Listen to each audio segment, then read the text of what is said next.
Good morning friends. नमस्कार विद्यार्थी मित्रांनो, मी आनंद आपल्या सर्वांचे विज्ञानाचे जग या चॅनलमध्ये मनापासून स्वागत करतो.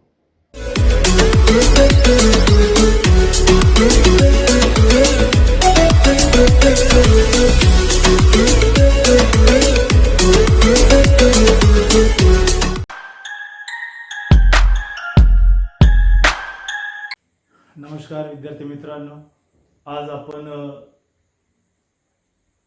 इयत्ता 9वी मधील पाठ क्रमांक 7वा energy flow in an ecosystem या पाठाविषयी माहिती आपण शिकूया. विद्यार्थी मित्रांनो, हा जो पाठ आहे या पाठामध्ये पर्टिक्युलरली आपण इकोसिस्टम आणि एनर्जी फ्लो ज्याला आपण ऊर्जेचा प्रवाह म्हणतो, आपण ऊर्जा प्रवाह इकोसिस्टम मध्ये म्हणजे परिस्थितिकीमधील ऊर्जा प्रवाह कशा पद्धतीने असते त्या अनुषंगाने आपण माहिती घेणार आहोत. ऊर्जा प्रवाहामधील घटक, इकोसिस्टम म्हणजे काय, इकोसिस्टम कशाने बनलेली आहे आणि या पर्यावरणामध्ये निसर्गामध्ये इकोसिस्टमचे वेगवेगळे कुठले कुठले प्रकार आहेत, त्याच्यामध्ये असणारे महत्त्वाचे घटक, एकंदरीत पर्यावरणातील जी एक साखळी आहे, जी फूड चेन ज्याला म्हणतो आपण, त्या अनुषंगाने या पाठामध्ये आपण शिकणार आहोत. So let's we will start now this topic. Before that, पहिल्यांदा म्हणजे हा पाठ शिकण्याच्या अगोदर एक लक्षात आपल्याला घेणे गरजेचं आहे. तुम्हा सर्वांना माहीत असणे आवश्यक आहे की या पाठामध्ये दोन महत्त्वाचे विषय मुद्दे आहेत की first one that is energy flow and second one that is ecosystem. आपल्याला या दोनही शब्दांचे अर्थ समजणे महत्त्वाचं आहे. If you understand the meaning of energy flow, what is mean by energy flow, in what way it does work, and what is mean by ecosystem, which are the main factors particularly in the ecosystem, how does it work, what's the interrelation between the factor in ecosystem, ह्या गोष्टी आपल्याला समजणे महत्त्वाचे आहे. म्हणून आपण अतिशय साध्या आणि सोप्या पद्धतीने इकोसिस्टम आणि एनर्जी फ्लो याविषयी माहिती घेणार आहोत. आपण या पाठामध्ये आज जे मुद्दे आपण कव्हर करणार आहोत यामध्ये प्रामुख्याने मुद्दे आपल्या लक्षात येतील की इकोसिस्टम मध्ये काय, what is mean by ecosystem याविषयी आपण चर्चा करू. Then what is mean by food chain ज्याला अन्न साखळी म्हणतो आपण. अन्न साखळी म्हणजे काय, अन्न साखळीमधील महत्त्वाचे घटक कोणते याविषयी माहिती आपण बघू. देन फूड वेब, याच्यामध्ये अन्न जाळे, फूड वेब अन्नजाळे, एखाद्या इकोसिस्टम मध्ये किंवा परिस्थितिकीमध्ये वेगवेगळे अन्नजाळे कसे असते याविषयी आपण शिकणार आहोत. And then we will learn about the energy pyramid.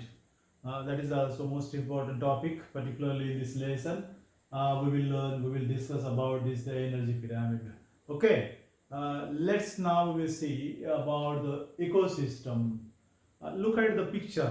मी तुम्हाला एक चित्र दाखवतो की पर्यावरण नेमकं कसं बनलेलं आहे. So particularly when we learn about the ecosystem म्हणजे काय याविषयी जेव्हा आपण माहिती बघतो तर यामध्ये आपल्याला एक लक्षात येईल की इकोसिस्टम या शब्दामध्ये तुम्हाला इथे दोन एकंदरीत भाग दिसतील, eco and system. Eco means environment, system means पर्यावरण, आणि पर्यावरणातील घटकांमध्ये असणारे जे इंटररिलेशन आहेत, संबंध आहेत, याचा अभ्यास खास करून ज्यामध्ये केला जातो त्याला आपण इकोसिस्टम म्हणतो. म्हणजे particularly if you make the definition of this ecosystem, so it's very easy, but we are learning particularly in ecosystem. Ecosystem मध्ये नेमकं आपल्याला काय शिकायचं आहे, इकोसिस्टम म्हणजे काय, तर इकोसिस्टम म्हणजे interaction between the biotic and abiotic factors. Interaction between, आंतरसंबंध, कोणामधले आंतरसंबंध आपल्याला शिकायचे आहेत, बायोटिक अँड अबायोटिक. बायोटिक म्हणजे ज्याला आपण जैविक घटक म्हणतो, आणि जे अजैविक आहेत ज्यांना आपण निर्जीव म्हणतो ते साधारण अबायोटिक घटकांमध्ये येतात. एक मुद्दा लक्षात घ्या, जर आपण निसर्गाचा अभ्यास करताना, पर्यावरणाचा अभ्यास करताना कुठेही बाहेर जर तुम्ही गेलेत, एखाद्या गार्डन मध्ये, कुठे जंगलामध्ये, बाहेर कुठेही जर आपण उभं जर राहिलं आणि एक नजर जर तुम्ही पर्यावरणामध्ये जर फिरवली, तर एक लक्षात येईल की या सृष्टीमध्ये सजीव आहेत, निर्जीव आहेत. ही सृष्टी सजीव आणि निर्जीव या दोनही घटकांनी बनलेली आहे. So there is a inter relation between the living and non living. सजीव कोण? तर मागच्या वर्गामध्ये आपण शिकलेले आहात प्राण्यांचे वर्गीकरण, वनस्पतीचे वर्गीकरण अभ्यासताना, सजीव सृष्टीचे वर्गीकरण अभ्यासताना जे आपल्या लक्षात आलं आहे की there are millions of species present on the earth, exist on the earth. या सृष्टीमध्ये लाखो प्रकारचे जीव अस्तित्वात आहेत. मग केवळ ही सृष्टी सजीवांनी नाही बनलेली आहे, लक्षात घ्या. सजीव means biotic, those are living, that is called a biotic. मग बायोटिक मध्ये तुम्ही कुठले कुठले घटक बायोटिक मध्ये घेऊ आपण? सर्व प्रकारच्या वनस्पती बायोटिक म्हणता येईल. सर्व प्रकारचे प्राणी हे बायोटिक घटकांमध्ये मोडतात. सर्व प्रकारचे मायक्रो ऑर्गॅनिझम, ज्याला आपण मायक्रोब्स म्हणतो, ते सुद्धा या घटकांमध्ये मोडतात. जे सजीव आहेत त्यांना बायोटिक फॅक्टर म्हणतात, जे निर्जीव आहेत त्यांना अबायोटिक फॅक्टर म्हणतो आपण. हवा, पाणी, सूर्यप्रकाश, तापमान, माती हे सर्व जे घटक आहेत हे अजैविक आहेत. परंतु मुद्दा हा एक महत्वाचा या ठिकाणी आपल्याला शिकायचा आहे की या सृष्टीमध्ये सजीवांना जिवंत राहण्यासाठी निर्जीवांची गरज आहे, लक्षात घ्या. म्हणजे तुम्ही आम्ही जरी सजीव असलो म्हणून आपला फक्त संबंध सजीवांशी नाही, आपण फक्त सजीवांमुळे अस्तित्वात नाही. तर मी इथे उभा आहे तर मला माझ्यामध्ये श्वसन प्रक्रियेसाठी मला ऑक्सिजनची गरज आहे, मला शरीरासाठी आवश्यक असणारं पाणी घेण्याची गरज आहे, मला सूर्यप्रकाशाची गरज आहे. मग मला सांगा, पाणी, सूर्यप्रकाश, तापमान, इतर जे घटक आहेत, हवेमधील ऑक्सिजन, हे सर्व निर्जीव आहेत, तरी पण आपल्याला जगण्यासाठी आवश्यक आहेत. म्हणजे सजीव आणि निर्जीवांमध्ये कुठेतरी निसर्गामध्ये एक there is a interaction between the biotic and abiotic. सजीव आणि निर्जीवांमध्ये एक कुठेतरी अतिशय एक स्ट्रॉंग बॉन्डिंग आहे, एक नातं आहे, ज्यामुळे ही सजीव सृष्टी अस्तित्वात आहे. हे लक्षात घेणं महत्वाचं आहे. आणि याच संबंधांचा अभ्यास म्हणजेच इकोसिस्टम आहे, दुसरं काही नाही, लक्षात घ्यायचं. कुठलाही सजीव असेल, कुठलीही इकोसिस्टम जर घेतली, मग आता मी इकोसिस्टम शिकताना इकोसिस्टम काही एकच प्रकारची राहू शकत नाही. आपण काय म्हटलं आहे की interaction between the biotic and abiotic factors. मग आता हे जैविक आणि अजैविक घटक ज्या ज्या परिसरामध्ये तुम्हाला दिसतील, ज्या ज्या भागामध्ये आपल्याला दिसतात, त्या त्या भागाची इकोसिस्टम ही अलग अलग असू शकते. जसं तुम्ही जर पाण्यातल्या सजीव सृष्टीचा अभ्यास करायचा शिकले, पाण्यातली इकोसिस्टम जर आपण अभ्यासायची शिकण्याचा प्रयत्न केला, तर पाण्यातील जे जीव आहेत त्या सर्व जीवांचा आणि निर्जीवांचा येणारा संबंध आपल्याला त्या ठिकाणी अभ्यासता येईल. त्याला आपण एक्वाटिक इकोसिस्टम म्हणत आहे. जंगलामधील इकोसिस्टम ही वेगळी असेल. जंगलामध्ये असणारे प्राणी, तिथे एकमेकांना अवलंबून असणारे जे घटक असतील, सजीव निर्जीव, यांचा अभ्यास जंगलामधील जे फॉरेस्ट इकोसिस्टम म्हणून आपण त्यामध्ये अभ्यासला जाईल. एखाद्या तलावातली इकोसिस्टम वेगळी असेल, एखाद्या नदीमधली इकोसिस्टम वेगळी असेल. Means you can classify that ecosystem may be in a different groups.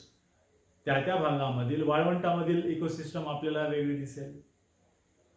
एकंदरीत इकोसिस्टम म्हणजे त्या त्या परिसरातील, त्या त्या पर्यावरणामधील असणारे जे जैविक घटक आणि अजैविक घटक आहेत, यांच्याशी असणारे जे नाते आहे, रिलेशन आहे, how do they make a balance in the nature, ते कशा पद्धतीने निसर्गामध्ये बॅलन्स करून तिथलं पर्यावरण तयार करतात, याचा अभ्यास म्हणजे इकोसिस्टम आहे. आपण ज्या गावामध्ये राहतो, ज्या परिसरामध्ये राहतो, तिथली सुद्धा एक इकोसिस्टम असते. आपण म्हणतो कधी कधी बऱ्याचदा की पर्यावरणातील काही घटकांमध्ये बदल झाल्यानंतर आपण बऱ्याचदा म्हणतो की प्रदूषण वाढलं.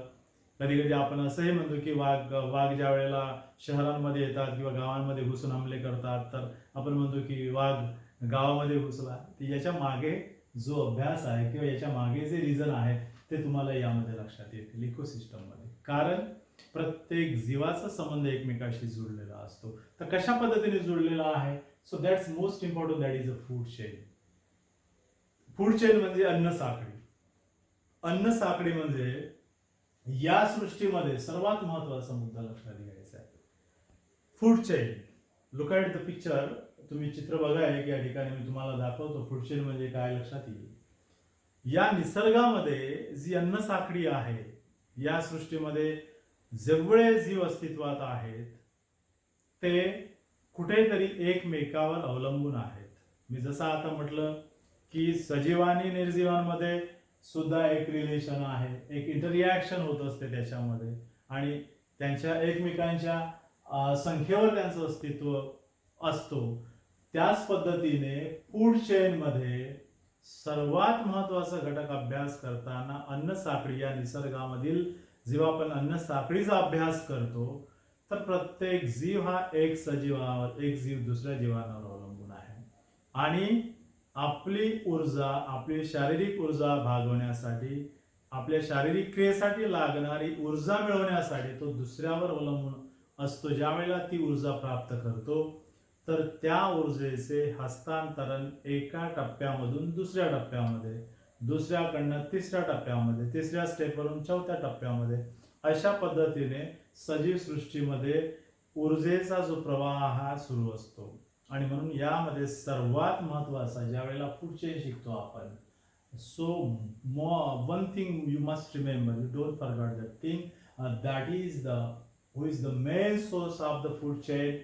So completely the food chain is depend on, या फूड चेन मध्ये सर्वात महत्वाचा जर घटक कोणता असेल तर तो आहे सूर्य. लक्षात घ्या या ठिकाणी सन. लक्षात घ्या तुम्ही या ठिकाणी, जर सूर्य नसता, विचार करा, आपण अनेक यावर कधी कधी आपण निबंध स्पर्धा आहे ते घेतो, आपण लिहितो, आपण सूर्य नसता तर अंधार असता वगैरे वगैरे, आपण शाळा नसती, हे नसते वगैरे, आपण वेगवेगळे उदाहरण सांगतो मजेदार. But one thing you remember, जर सूर्य नसता तर आज लक्षात येईल तुम्हाला या ठिकाणी की सृष्टीच अस्तित्वात नसते. या सृष्टीचे, या सजीव सृष्टीचे अस्तित्व जर कशावर असेल तर हे सूर्याशी संबंधित आहे, सूर्यावर अवलंबून आहे. कारण फूड चेन मध्ये सर्वात महत्वाचा घटक जो पहिला ग्रुप आहे, अन्न साखळीची सुरुवात ही प्रोड्युसर पासून होते, ज्याला मराठीमध्ये आपण उत्पादक म्हणतो. उत्पादक हे हर्बिवोरस आहेत, शाकाहारी ज्याला म्हणतो आपण. शाकाहारी म्हणजे शाकाहारी हे प्रोड्युसर आहेत, ऍक्च्युली यांना आपण उत्पादक म्हणतो. आणि उत्पादक जे गटातील वनस्पती आहेत ते स्वतःचे अन्न स्वतः तयार करत असतात. They are autotrophs. हे लक्षात घ्यायचं तुम्हाला या ठिकाणी, they are autotrophs. Why it is called autotrophs? लक्षात घ्या या ठिकाणी. Why the green plants are autotrophs? Because chlorophyll is present. या सृष्टीमधल्या जेवढ्या हिरव्या वनस्पती आहेत त्यांच्यामध्ये हरितद्रव्य आहे. हरितद्रव्य असल्यामुळे सूर्यप्रकाशाच्या सानिध्यात स्वतःचे अन्न स्वतः तयार करतात, ज्याला आपण प्रकाश संश्लेषण प्रक्रिया म्हणतो, जी मागच्या वर्गात आपण शिकलेली आहे. Photosynthesis. In the presence of sunlight plant absorb water from the soil, then carbon dioxide from the air, and chlorophyll is present in the leaves. All that factor when available, so it's make their own food. That process is called a photosynthesis. प्रकाश संश्लेषण म्हणजे काय तर वनस्पतीला ज्या वेळेला हे चार घटक, सूर्यप्रकाश, मुळाद्वारे पाणी, त्याच्यानंतर हवेतून कार्बन डायऑक्साईड आणि पानामध्ये असलेला हरितद्रव्य, हे जेव्हा चार घटक उपलब्ध होतात त्यावेळेला वनस्पती स्वतःचे अन्न स्वतः तयार करते. याला प्रोड्युसर म्हणतात. So that is the most important factor, because total means factors they are depend on the producer in the food chain. म्हणजे फूड चेनची सुरुवातच ही प्रोड्युसर पासून झालेली आहे सृष्टीमध्ये. पण ही जी फूड चेन आहे, या फूड चेन मध्ये जो प्रोड्युसर घटक आहे, उत्पादक जो आहे, स्वयंपोषी जो घटक आहे, तो ऍक्च्युली ऊर्जा कोणापासून घेतो आहे? सूर्यापासून घेतो आहे. लक्षात घ्या. So sun is natural source of the energy, सर्वात मोठा निसर्गामध्ये ऊर्जेचा जर स्रोत कोणता असेल तर सूर्य आहे.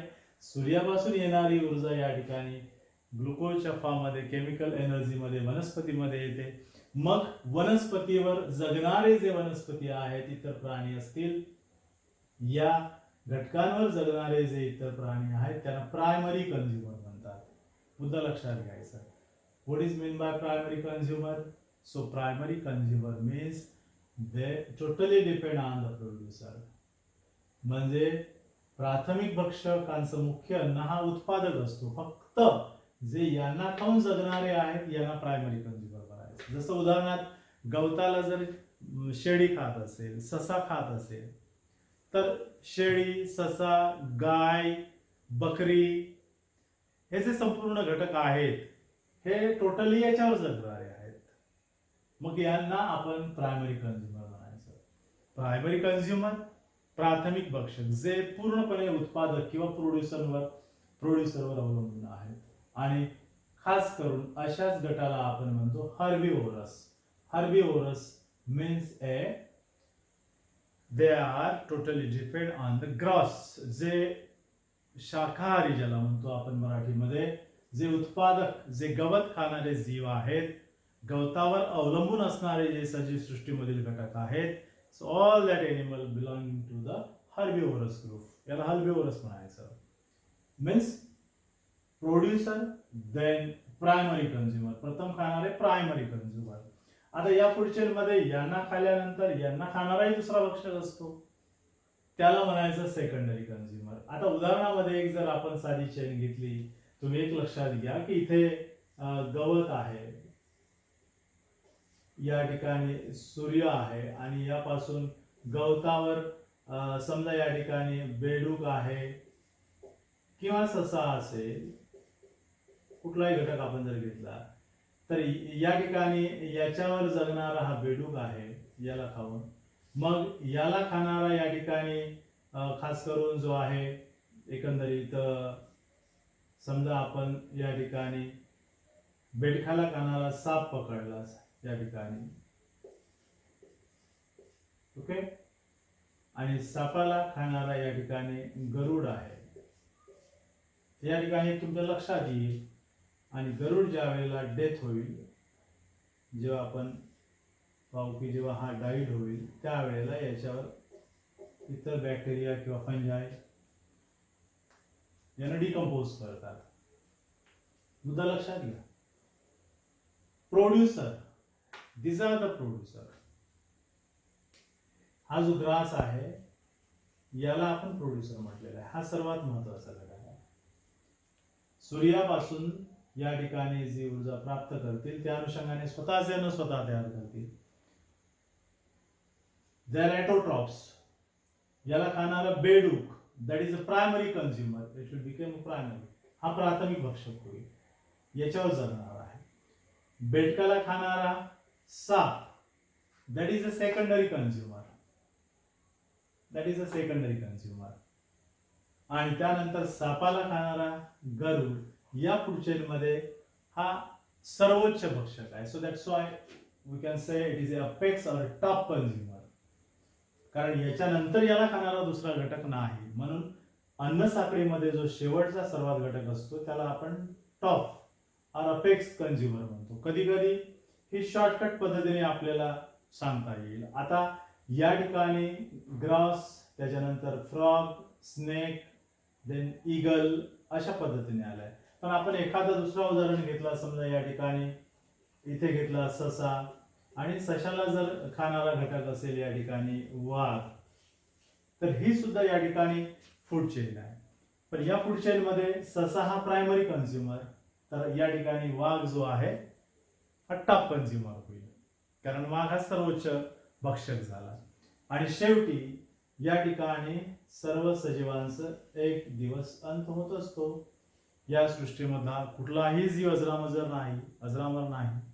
त्याला एक दिवस मृत्यू आहेच. एव्हरीवन इज अ फॅटल, प्रत्येकाला मृत्यू आहे. आणि मृत्यू झाल्यानंतर या डेड बॉडीचे, मग वनस्पती असो किंवा प्राणी असो, ज्या वेळेला ती वृत्त पाहते त्यावेळेला तिला डिकम्पोज करणारे निसर्गामध्ये सुद्धा काही घटक आहेत ज्यांना आपण म्हणतो डिकम्पोजर. आणि हे जे डिकम्पोजर आहेत हे डिकम्पोजर जर कोण असतील तर खास करून विशिष्ट प्रकारच्या फंजाय असतात आणि काही मायक्रोब्स किंवा बॅक्टेरिया असतात. लक्षात घ्यायचं या ठिकाणी. काही मायक्रोब्स असतात, सूक्ष्मजीव असतात.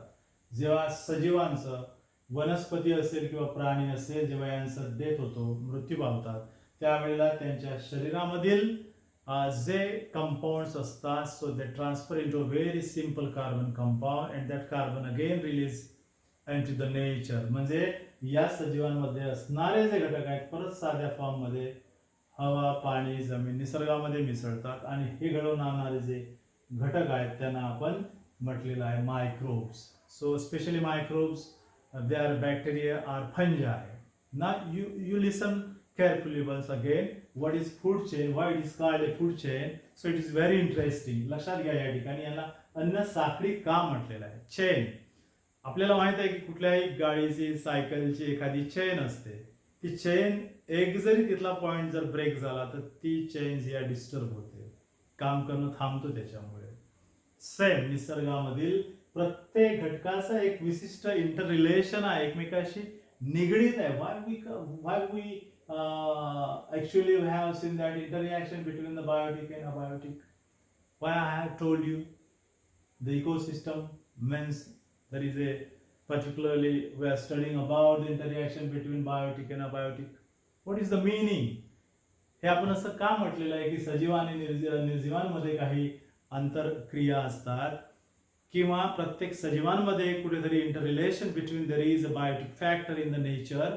या निसर्गामधील कुठेतरी एक चेन आहे. तर यामध्ये तुम्हाला लक्षात येईल कशी चेन आहे. म्हणजे I have told you again once to remember that first which are the main important point particularly in the food chain. First one producer, second one primary consumer, then secondary consumer and then apex or top consumer. लक्षात घ्यायचं आहे की food chain मध्ये सर्वात महत्वाचा producer जो उत्पादक घटक आहे, जो एटोट्रॉप्स आहे, स्वतःचे अन्न स्वतः तयार करतो. आणि यामध्ये याच्यावर जगणारा जो गट आहे याला आपण प्रायमरी कंझ्युमर, प्राथमिक भक्षक म्हणतो आपण. पूर्णपणे यांच्यावर जगणारे याला हर्बिव्हरस म्हणायचं.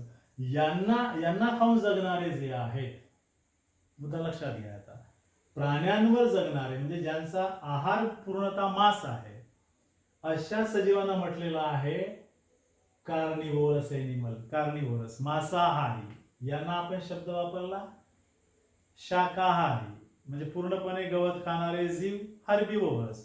आणि जे प्राणी मांस खाऊन जगतात त्या गटाला किंवा त्या गटाला नाव दिलंय carnivorous. So the animal which are depend on the primary consumer, all that animal belonging to the we can say all these animals are carnivorous groups. हे सर्व जीव असतील ते या गटामध्ये म्हणतो, कारण हे यांच्यावर जगणारे आहेत, प्रायमरी कंझ्युमर जगणारे आहेत. इथे जर उदाहरण घेतलं तर आपल्याला लक्षात येईल की गवताला खाणारा ससा पण सशाला खाणारा वाघ आहे. म्हणजे वाघाचं अस्तित्व या प्राण्यांवर आहे. लक्षात घ्या या ठिकाणी, या घटकांवर आहे. आणि म्हणून या ठिकाणी हा पूर्णपणे मांसाहारी आहे, हा शाकाहारी आहे. हा शाकाहारी आहे, याला हर्बिव्होरस म्हणू आपण. हा जो गट आहे herbivorous. And then we can say this is carnivorous, carnivorous, carnivorous आहे. हे लक्षात घ्यायचं आहे. मग आता तिसरा जो एक गट दिसतोय ओमनिव्होरस. लक्षात घ्या, herbivorous, then carnivorous and the last one that is omnivorous. So omnivorous means which group?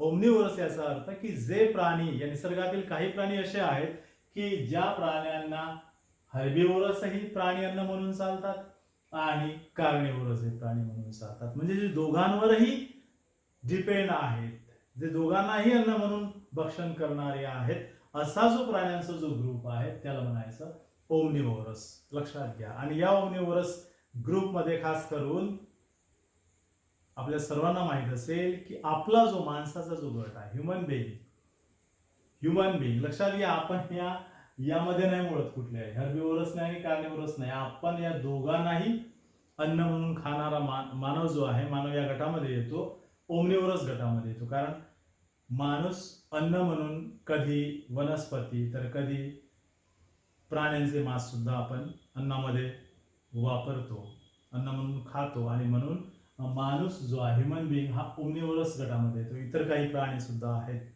हे ओमनिवरस गटामध्ये येतात. So first to remember that important points particularly in the food chain: producer, primary consumer, secondary consumer and top consumer. Okay, on the basis of their food nutrition.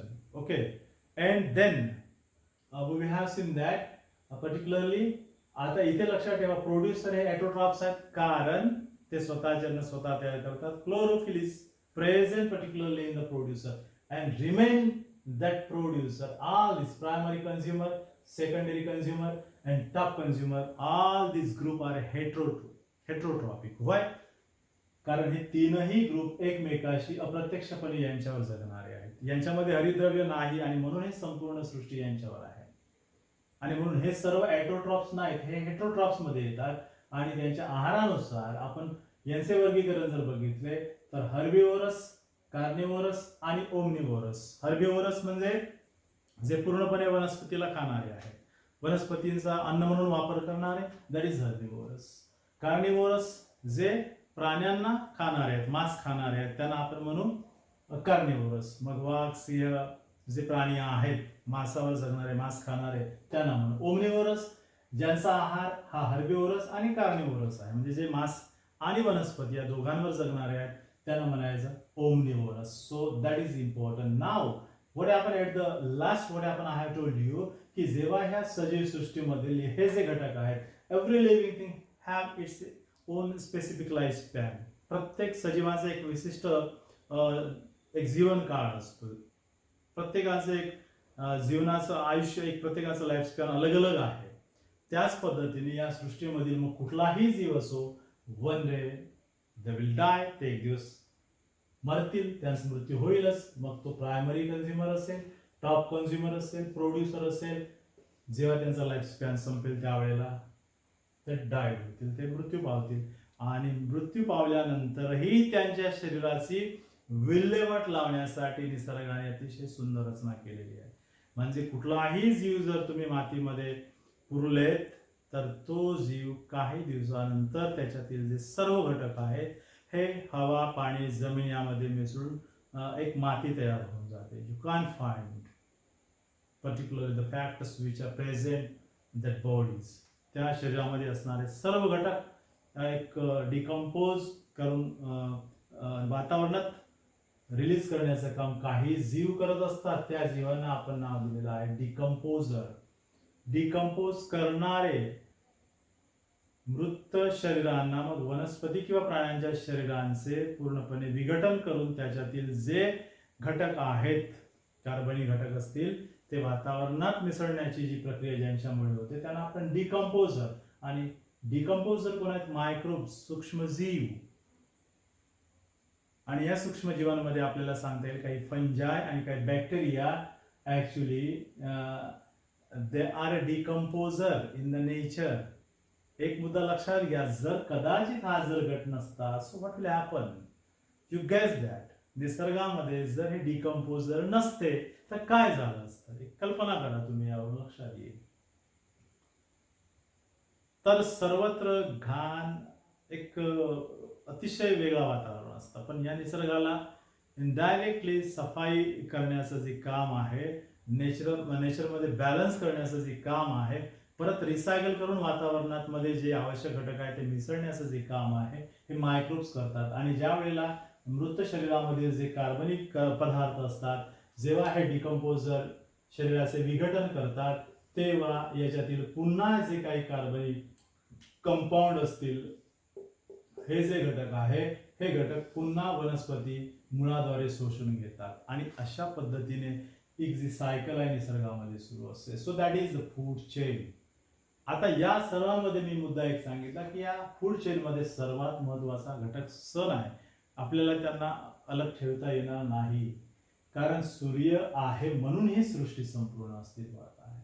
Just if you remove that part, you can't complete the food chain. That's why it is a bigger source. It is a largest source of the energy. या सृष्टीचा ऊर्जा दाता जर कोण असेल तर तो सूर्य आहे. अशा पद्धतीने या ठिकाणी ही ऊर्जा ट्रान्सफर होत असते. आता या ठिकाणी अन्न म्हणून आपण ज्या वेळेला एक पद्धतीने मी सांगितलं होतं की एकमेकाला खाऊन हे जगतात. So what they are transferring from one step to another step.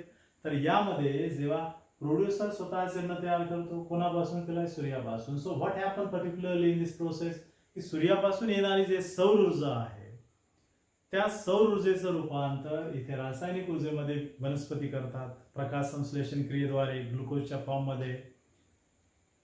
So that is a process of photosynthesis. So there is a energy formation process. म्हणजे सूर्यापासून इथे ऊर्जा आली, मग याला खाणारे प्राणी असतील याच्यातून इथे ऊर्जा गेली, याच्यावर जगणारे प्राणी याच्यातून इथे ऊर्जा प्राप्त केली, याच्यावर जगणारे प्राणी याला खाऊन ऊर्जा प्राप्त केली, आणि परत याच्यातली जी ऊर्जा होती डेथ झाल्यानंतर निसर्गामध्ये मिसळल्या गेली. पहा इंटरेस्टिंग, लक्षात घ्या या ठिकाणी मी काय म्हटलेलं आहे की इथे ऊर्जेचा सुद्धा फ्लो होतो आहे, ऊर्जा सुद्धा हस्तांतरित होत आहे.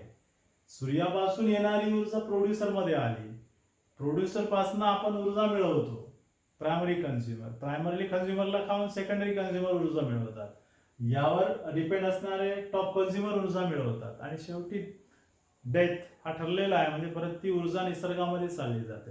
यामध्ये जी ऊर्जेचं हस्तांतर आहे, energy transfer from one phase to another, one trophic level to another trophic level, इथे पूर्ण 100% ऊर्जा ट्रान्सफर होत नसते.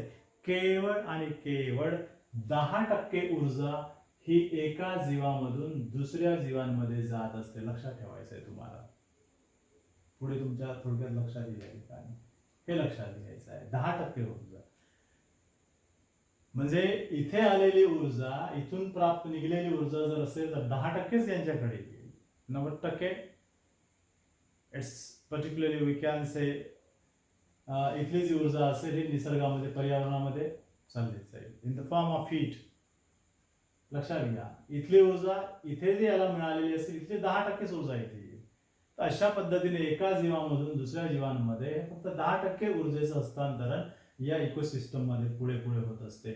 आणि म्हणून या ठिकाणी energy flow in and ecosystem मध्ये अन्न म्हणून खात असताना ती ऊर्जा आपण ग्रहण करत असतो. ऊर्जेचं सुद्धा हस्तांतरण एका पेजवरून दुसऱ्या पेजमध्ये होत असते. आता फूड चेन नंतर फूड वेब म्हणजे जे निसर्गामध्ये असणारे एकमेकाशी जे जुळलेले सजीव निर्जीव आहेत किंवा एकमेकाशी अनेक जाळे तुम्हाला एखाद्या निसर्गामध्ये एखाद्या इकोसिस्टम मध्ये तयार करता येईल. मी तुम्हाला